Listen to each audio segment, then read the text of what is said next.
Hello guys, good morning. Magandang araw at welcome po muli sa aming channel, ang Jayner Vlogs. Sa mga ka-Borgman natin dyan, kamusta kayo? At ang topic natin ay siyempre dito sa ating Borgman Street EX125. So mahigit 2 buwan na yung ating motor. Sa 2 buwan na yun, marami akong napansin. So sa mga napansin kong yon, marami naman akong mas nagustuhan pa dito sa motor natin. So bukod dun sa sinabi ko nung nakaraan na likes and dislikes, this time, ito naman yung mga napansin ko habang ginagamit ko siya dito sa loob ng 2 buwan na to. So, yung number 1, yung super comfy. So, sobrang komportable siyang gamitin. Sa pagdadrive ko nitong motor na to, actually, 3 driving position yung nagagawa ko sa kanya. So, meron akong tinatawag na normal driving position. Meron namang rest position.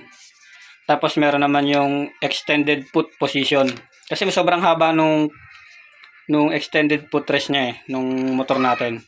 Kaya ako nasabi na meron akong 3 riding position. So sunod naman, less vibration yung motor natin.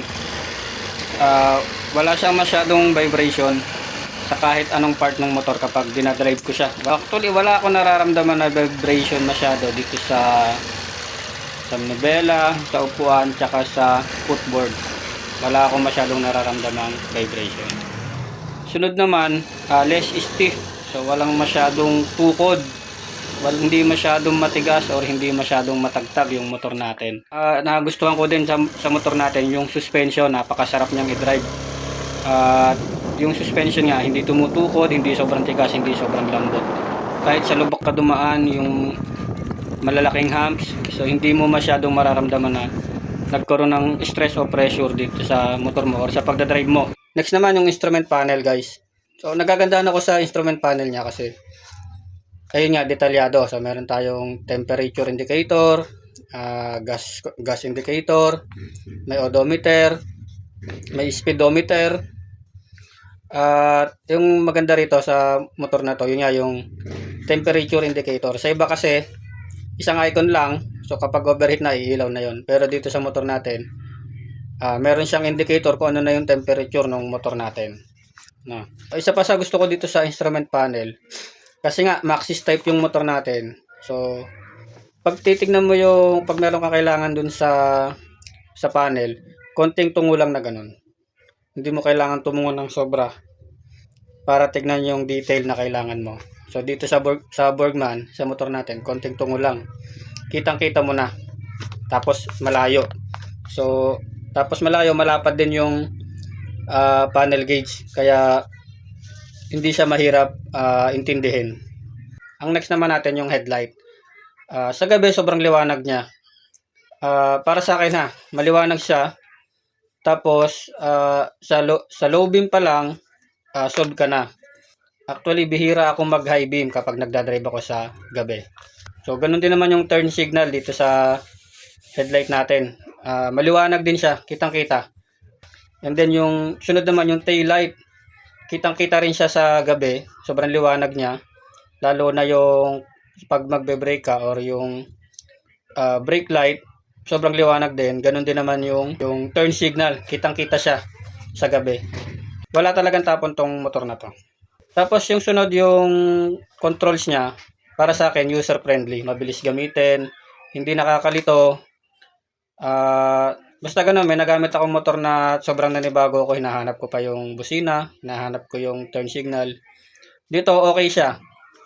Hindi siya mahirap gamitin. Kahit yung high beam, low beam, user friendly siya para sa akin. Idagdag ko lang din guys dito sa video natin yung emblem or yung flagship nitong motor natin. No? Habang tumatagal, mas na-appreciate ko yung naka-emboss na Borgman tsaka yung S na logo ng Suzuki. So isa yun sa nagpapa-premium ng motor natin. Ang ganda niyan tingnan guys. Yung motor natin or yung motor ko habang tumatagal, lalo ko siyang na-appreciate. So yun guys, yung mga additional na likes ko dito sa motor na to, yun yung napansin ko sa kanya na maganda para sa akin sa loob ng mahigit 2 buwan.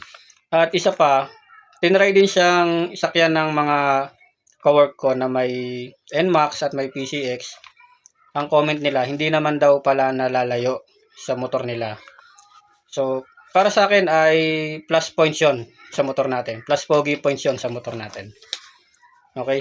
So, ang next naman, itong konting flaws dito sa motor natin. Hindi siya dislikes. Konting flaws lang. Napaka-konti kumpara dito sa mga magagandang bagay na napansin natin dito sa motor natin. Number 1, yung kickstart. Hindi siya dislike. Actually, yung kickstart ay sobrang essential para sa akin.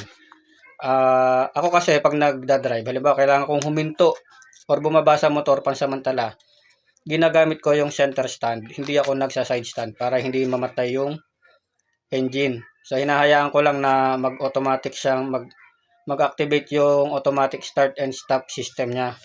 Ngayon, kapag isa-center stand ko, minsan natatamaan ko yung kickstart. Pero ulitin ko, hindi ko siya dislike. Konting flaws lang. So, ang bala ko ay aalisin ko yung pinaka-kickstart, pero ipaplastic ko or ibabalot ko. Dadalhin ko pa rin siya lagi. Kasi nga, yung kickstart para sa akin ay essential. So, etong sunod naman, napansin ko lang siya kapag ang speed ko nasa 70 pataas. So, parang may konting alternating vibration ako nararamdaman. Parang ang style niya, parang ganon, na minimal lang. So, hindi ko alam kung bakit may ganon. So, baka may nakaka-experience sa inyo, ano bang ginawa nyo para maalis yon, or normal lang ba yon sa motor natin. At ito naman yung last, yung gas consumption ko, kahit anong gawin kong pag-adjust sa aking driving habit, ang nagre-range lang yung motor ko ng 46 to 48 kilometers per liter gamit ang full tank method. Sa digital panel naman, usually 48 kilometers per liter yung consumption na nakukuha ko.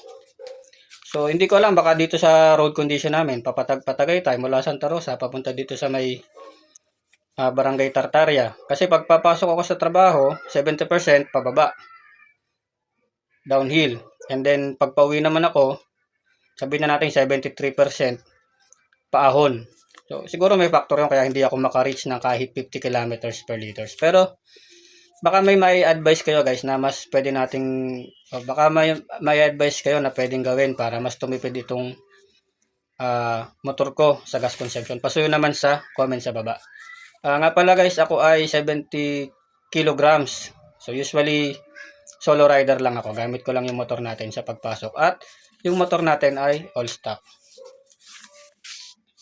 So ayun, hanggang dito na lang itong video natin. At pasuyo naman sa mga viewers natin, pa-subscribe. Salamat. Ingat po tayo palagi. Paalam.